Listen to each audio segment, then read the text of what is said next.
In this video, I'm going to show you how to delete a Telegram channel. To delete a Telegram channel, open Telegram,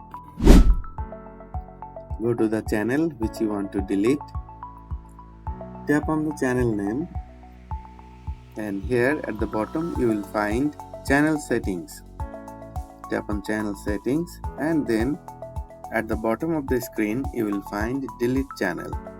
Tap on delete channel, and here it asking a confirmation, do you want to delete and leave the channel, and also delete for all subscribers. Yes, I want to delete this channel for all subscribers. If you want to delete this channel only for yourself, then uncheck the box. In my case, I will check the box and tap on the red button, delete channel.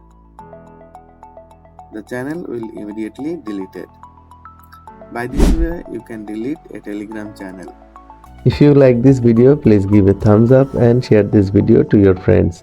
Subscribe to the channel to get more this kind of videos regularly. Thanks for watching.